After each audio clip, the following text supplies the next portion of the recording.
sports are really important vehicles for relationships. We have purpose. We have a why. We bring people together. We connect. I feel like God is our greatest supporter and our greatest coach.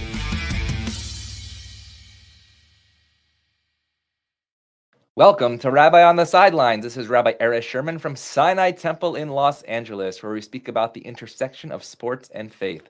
This week, we are joined not by an up-and-coming rising star, but by the star himself, Jason Benetti from Fox Sports and ESPN, the voice of college football, of college basketball, graduate of the Newhouse School of Communications of Syracuse University, and the announcer of the Chicago White Sox. Jason Benetti, it's great to have you on Rabbi on the Sidelines. Hello, sir. How are you? It's been a long time, as we were just talking about, probably about 17 years since we went to that game with Jason Horowitz of Westwood One Radio at Yankee Stadium, the old Yankee Stadium. Yeah, it was. It was a long time ago. It's funny. We're talking at a time that is very interesting to mention Jason Horowitz's name because he's the studio host for Westwood One Radio's coverage of the NCAA tournament. But the way the network situation works, we're not allowed to acknowledge the studio host. Like we're just not allowed to say it because there's also a simultaneous broadcast with a different studio host happening at the same time. So I can't say hello to my college roommate while we are on the air, which is weird to me.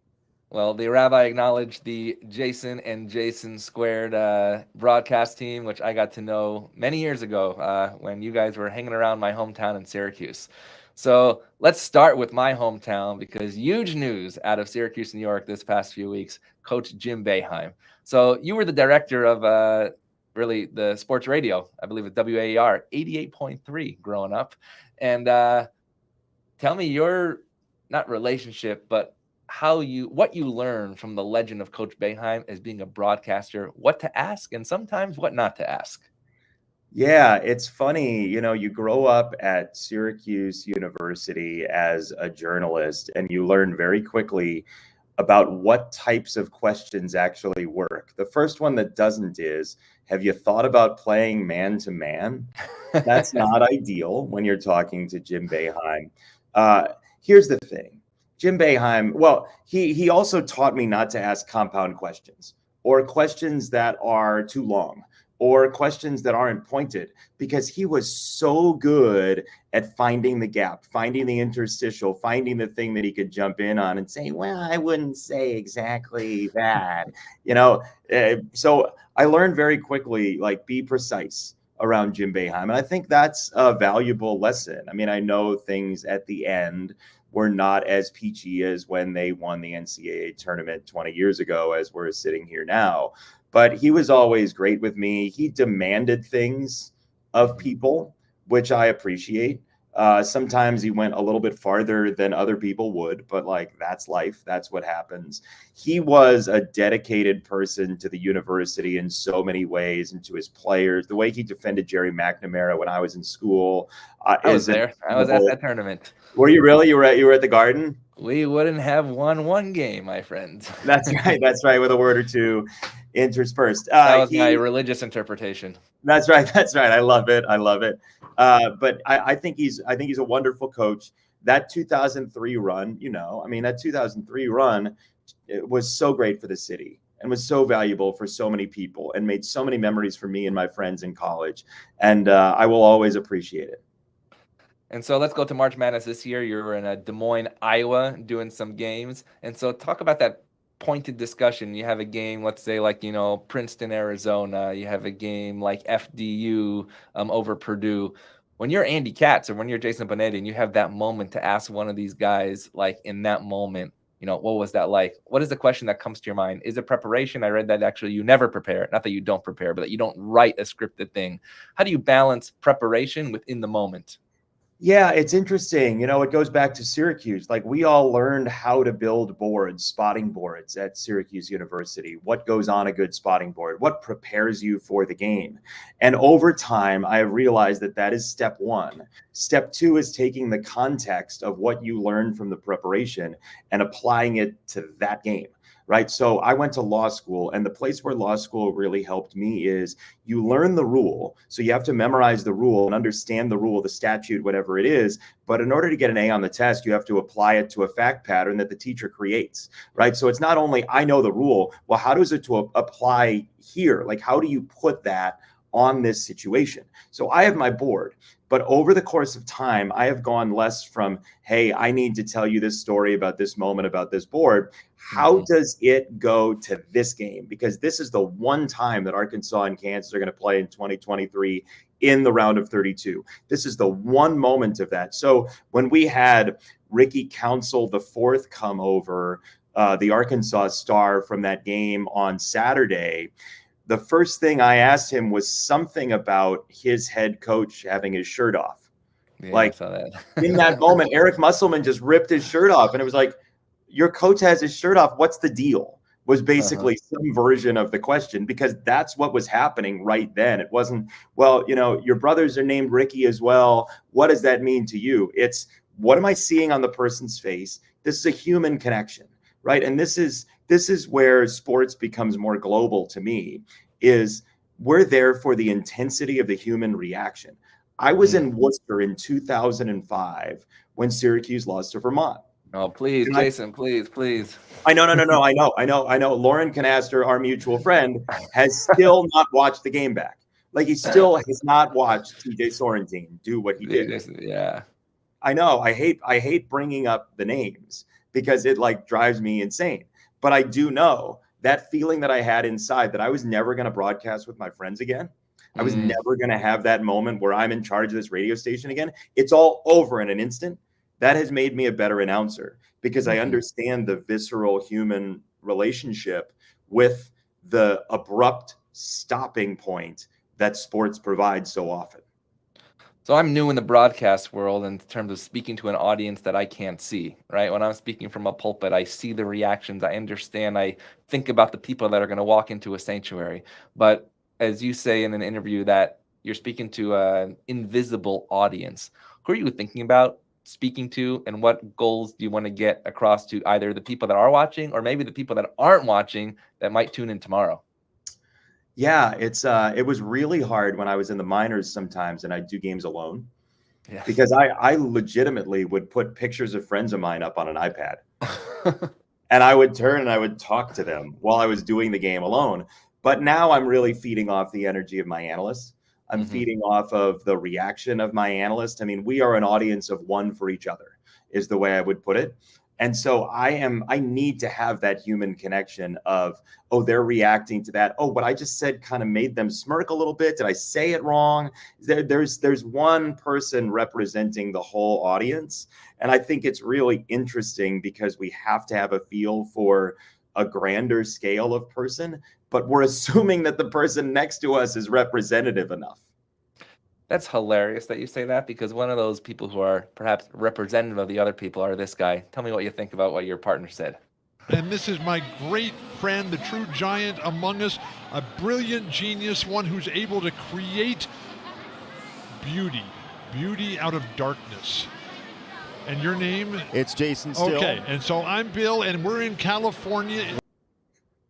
He's really representative of everybody watching, right? Bill Walton, tell us about those experiences from the booth in the basketball and then visiting you in Chicago or in LA as the White Sox visited the Angels. He is the most wonderful, vivid friend that a person could ever ask for. His heart, after everything he's been through, I mean, he's overcome a stutter. He's had really bad foot problems. His back issues were tremendously debilitating for him. And he is still a marvelous, glorious soul that's just bursting with energy. And I'm starting to talk like him, I realize. But the last 5 weeks, 5 of the last 8 weeks or so, I've been out in San Diego at his house doing an alternate stream on the NBA app. And he wouldn't let me stay at a hotel. There's a guest room there that I had to stay in because hospitality is important to him and his friends are important to him. And I cannot tell you, it is a joy of my life to get to say that I am a friend of Bill Walton's, because the way he navigates life, the way he treats people, the way he sees beauty in everything is resounding and just surrounds him as an aura. And I strive to be like that. So one more ordinary question before we get into the real details of the depth of who you are as a person. Bill Walton, your friend, Bruin, as we're sitting out here down the street from Pauley Pavilion, are the Bruins going to make it? I really liked them when they were full complemented. The injuries scare me.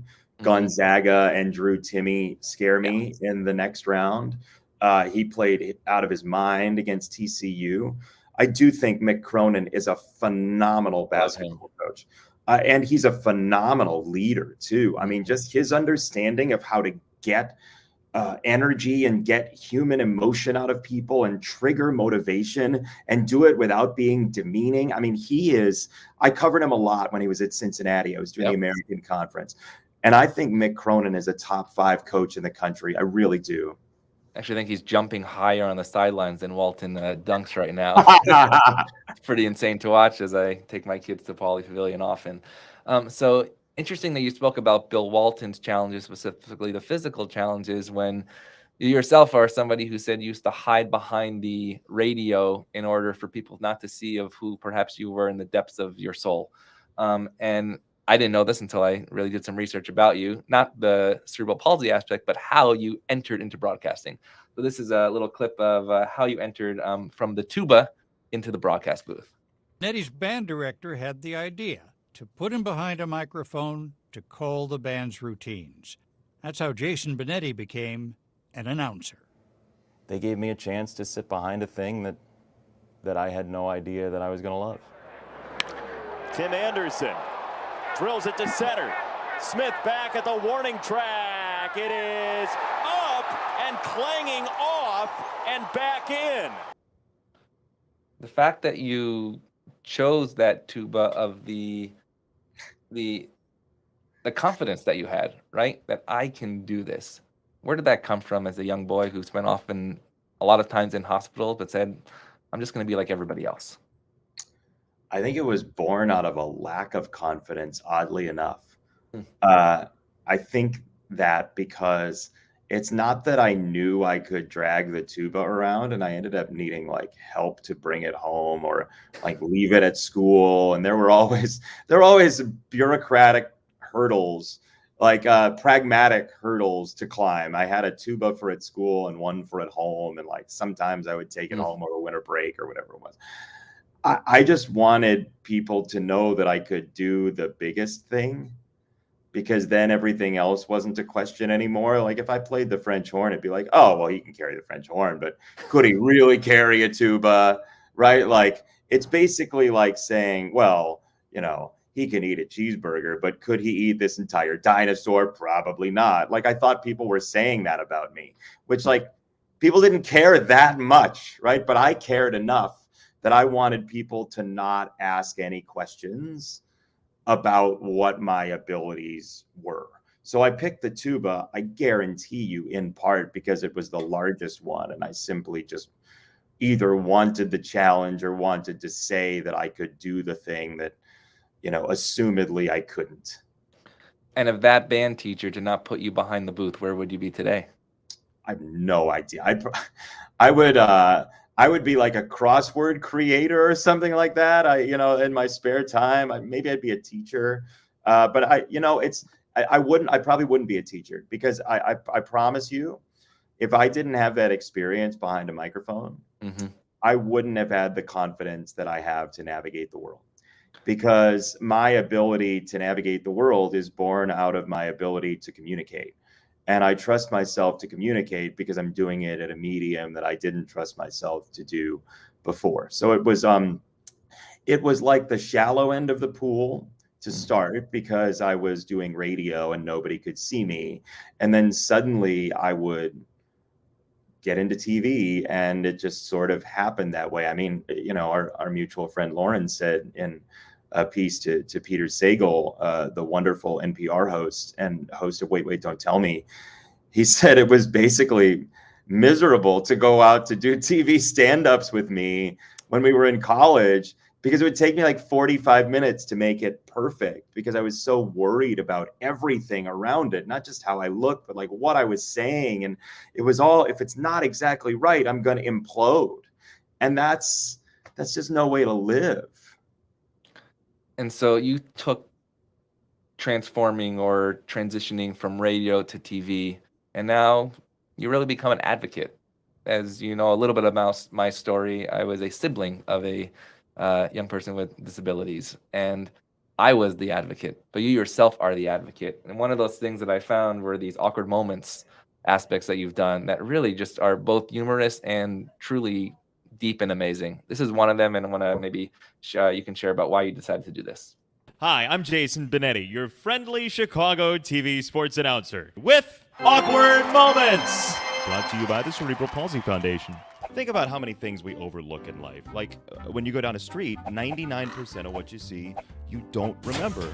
Well, when you have cerebral palsy, you're part of the 1% that people do remember. I was walking down the street the other day, and as I passed this woman, she looked down at my legs as though they were actually going to fall off my body. So when she caught me catching her, her eyes darted up and away like she'd been looking at the power lines. Did you write the content? Why did you decide to do this? Who is that audience that you want to make a difference for? I think the audience is actually everybody. It's like the people who've experienced what I've experienced in terms of these repetitions. Some of you out there in the crowd felt different. Oh, more of me. I want less of me personally. There are these repetitious experiences, I think, and being somebody who's observed it, it's happened to me or that person a million times, and it's happening by virtue of this one person out in the wild the first time, right? They've never done it before, at least to this person, right? They've never reacted in this way to that specific person before, but it's happened to me a million times. It's happened to a person in a wheelchair a million times. But it's not really a fault thing, right? I think most people aren't trying to be malicious. They're simply going with what their brains tell them the column you fall into is. And I'm just trying to say that's not always true. Like, just use your brain a little more and push yourself to say, well, maybe what I'm seeing is not the only thing that I'm seeing. But I did not write the copy myself at all. Richard Ellenson was running the Cerebral Palsy Foundation at the time. He was one of the people involved in the slogan, and I think he was the creator of "It's not TV, it's HBO." He was an ad rep, and he's a super creative guy. We met, I was actually visiting Horowitz. We met at the Smith in Columbus Circle in New York City, and we just hit it off. And we came up with this campaign. Richard and I sort of plunged into the idea together, and we co-wrote them, and he found an animator that did them. And it's one of the joys of my life to get to do it, because it's a little bit like Curb for disabilities. Yeah. So you talk about the awkward moments, but maybe share a few of those moments when people see you and say, you're Jason Benetti, and you know what? You inspired my child. You inspired me as a parent. You inspired my friend to take that tuba and play that tuba loud and proud. Yeah, it is really pretty emotional for me, actually, to navigate the world and have people say that I matter in that way. You know, I just had somebody in a wheelchair come up to me in Des Moines and just be so kind about my work. And the story I'm about to tell you is pretty emotional for me, but it has nothing really to do with disability. I think it's just the universality of being somebody who is fortunate enough to be on television and have an impact on people's lives. But I was doing a Zoom call with a class, and this student raised his hand and said, I just want you to know that you being the White Sox announcer has been really, really important to me and my family. And we watch all the time together. And, we just lost my mom. And it's your calls really essentially brought our family together. And they're memories that we'll always have of watching the game with mom. And, the person then wrote me about a couple days later and said, I I didn't want to say this in the large group, but my mom took her own life. Oh my gosh. And talking about it, I didn't expect to talk about it, but I did. And I appreciate you listening, and I've stayed in touch with them a little bit. But it's really hard to wrap my mind around being the type of person who can have that level of an impact. Mm-hmm. And I think it's the beauty of sports in a major way. But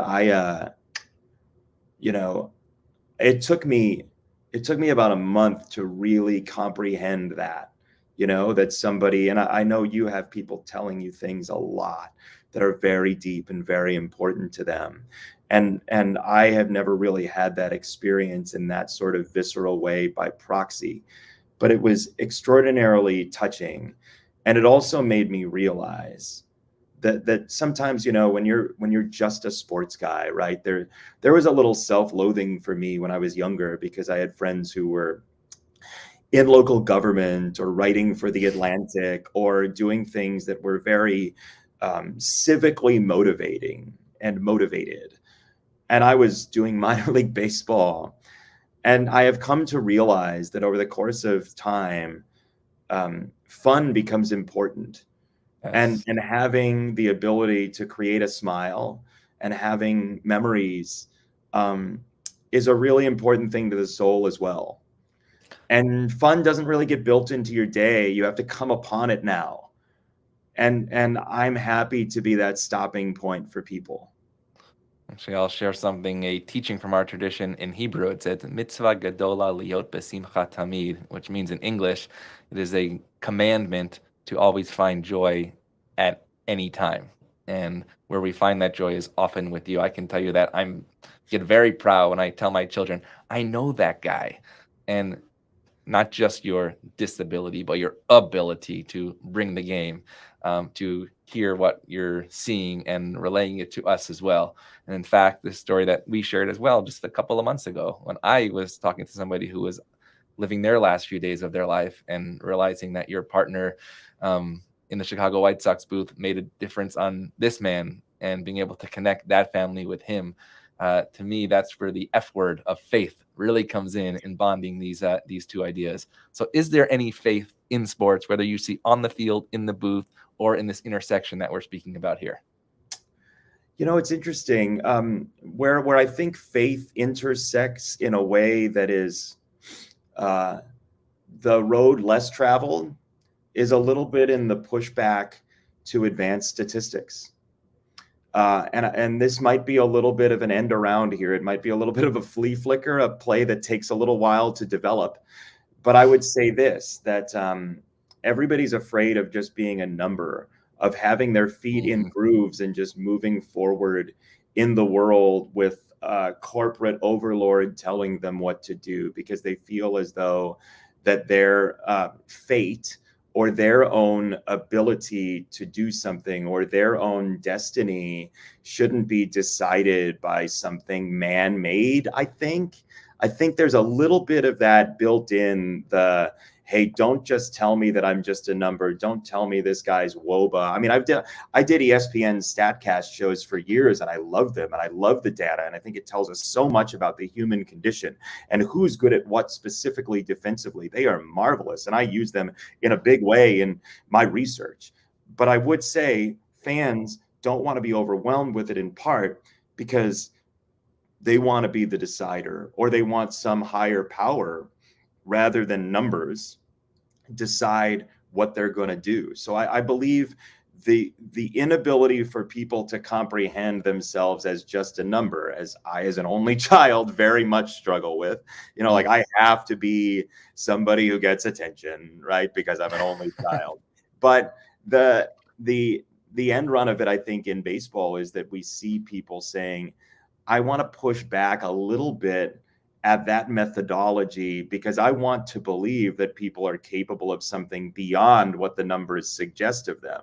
Mm-hmm. And that's why my personal intersection is a little bit funky with the numbers, because if you put over my head the percentage chance that I was going to be a TV play-by-play announcer as I was walking into your house in Syracuse when we first knew each other, it would have been as close to zero as something could get without being zero, right? It just for sheer numbers of it, right? Like just being a collegiate sports announcer, the number is basically zero. And then you walk like I walk, have an eye that drifts, it's going to come real close to zero. And so I know the numbers teach you a lot about players, but I also want to feel like there's something beyond that for me. And so you gave a beautiful speech at the Lincoln Presidential Library a couple of months ago. If you haven't seen this, I suggest everybody watch the entire hour, including the Q&A, which was really entertaining.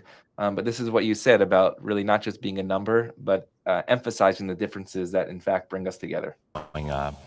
There's something about you didn't like. Something about one of your kids they didn't like. There's something wrong or weird or less than or bizarre or whatever. And I sat behind a microphone doing radio, and I suddenly felt like I could do something productive. So you said, if the work's good, they'll hire you. Take that to the outside of what you're doing into our own life. How do we know when our work is good? And does it have to only come when we hit the big stage? No, and it's not necessarily about comparing yourself to everybody else, because that's a value judgment. It's diving into whatever craft you do. And that can be mentoring people. It can be being a loving parent. It can be being a caregiver for somebody who is struggling with health issues. It can be being a luge participant. Whatever it is, you dive into what's been done before and you learn about the craft of that and you throw yourself at it and you do things that are novel. That is really where I have started to comprehend my worth, is by, if you put on 3 seconds of an announcer, I could tell you who it is. Walk around doing impressions of like Jim Rome, and I still do Sean McDonough, delighted to be with you, that sort of thing. Or keep it going, Bill Raftery and the Kiss. Yeah, Bill Raftery is a tough one for me because it's just a little. It's like you can squeeze it a little. But the Sports Center guy, right? Like Sports Center, brought to you by Red Bull. That guy, right? Like I've started to do that.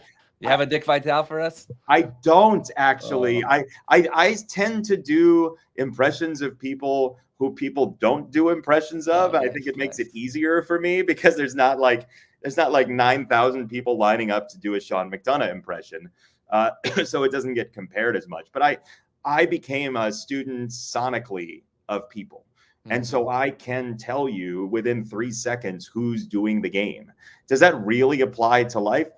No, but I feel really good about my ability to dive into a craft and become, quote, good at it. Like I'm proud to say that I have the same hobby as Jason Benetti.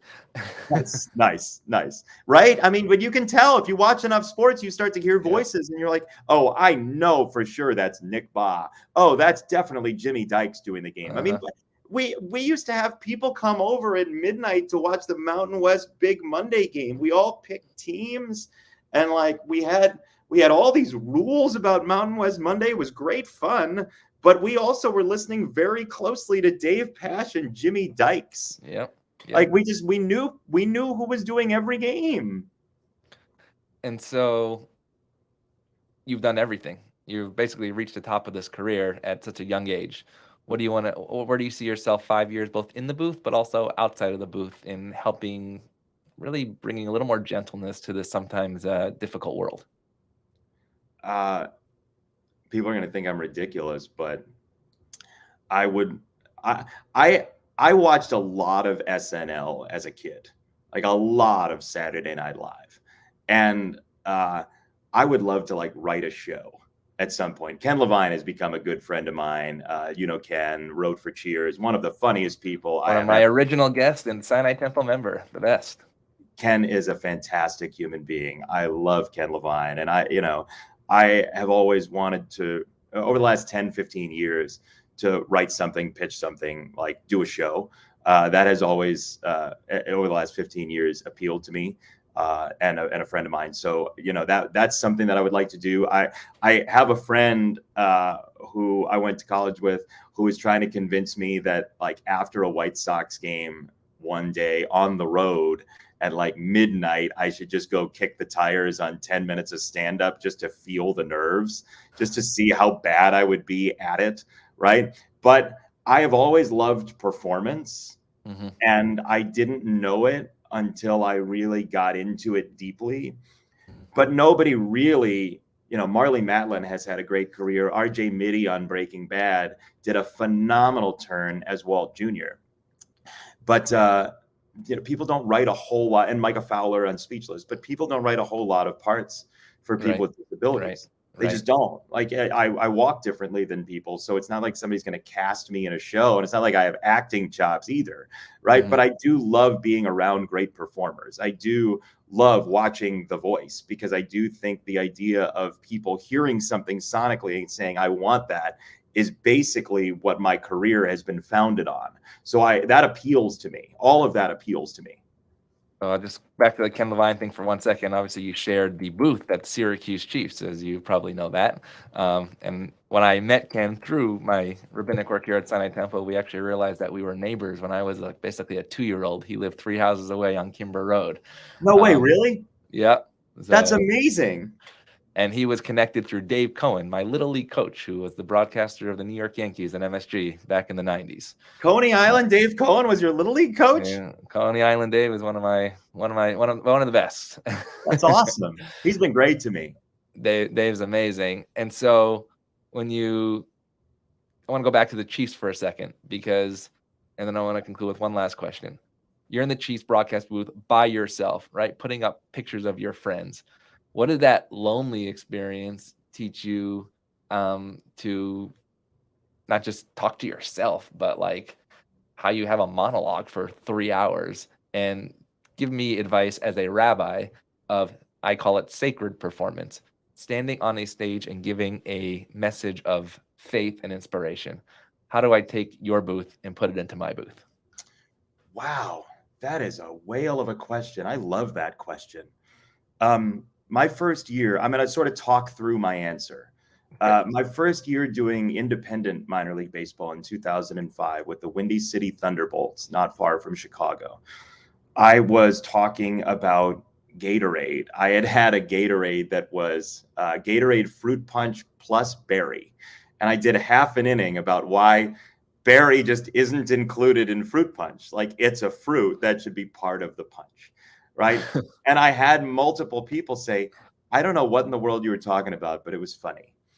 And then a couple of years later, at Frederick, Maryland, they had left a big bottle of hand sanitizer in the booth for some reason. So I had a partner at the time, and he and I started talking about, like, do they think that we're messy? Like, what, that sort of thing. That's kind of the easy way. But it became 11-1, and I started to read the ingredients of the hand sanitizer on the air. Like, I was way ready for 2020 well in advance. So I was reading the ingredients of the hand sanitizer, and I got a bunch of notes from people like, oh, that was hilarious. Isn't that? Eventually I have realized that as long as you trust yourself to find the novelty in situations, you can connect with an audience. But there's another piece for you that I think comes from sportscasting as well. I love to have fun in an 11-1 game, but these moments, especially in the NCAA tournament or in the playoffs of Major League Baseball or in the NBA postseason or whatever it is, these moments are moments that people are going to watch with their children for a long time and their grandchildren for a long time. In Syracuse, I did a Christian Brothers Academy game with Dale Drypolcher, who was on Time Warner for a number of years, one of the nicest people I've ever met, a tremendous partner. We talked pretty glowingly about a kid who had a punt return for a touchdown for CBA in the sectional finals at the Carrier Dome.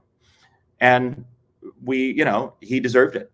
He wrote us a note to thank us and said, it's so great to watch that call and have you guys talk the way you did about me. I'm so honored. I'm so grateful. So knowing that there's value in humor and knowing that there's value in novelty is one thing, but also having the gravitas to care that people are going to play this moment back. It's almost like being a parent to people over and over and over and over again, because you never know what thing people are going to remember. Yes. And so you have to have the understanding that every moment is both possibly humorous, but also gravely important, because it can be, if you're doing your job right, no matter how you're communicating, it can be a turning point of inspiration for the person listening. And so knowing that you have that responsibility shouldn't chill the humor, but it should say, I need to be focused at all times to your brain. I love that. Those thoughts go through my mind every day, whether we're at a funeral, at a bar mitzvah, at a wedding, even through the hallway. And this idea of living life while also breathing inspiration and faith as well. Where will we be this weekend so we can catch you? I'm going to be on a White Sox spring training game on, what's today?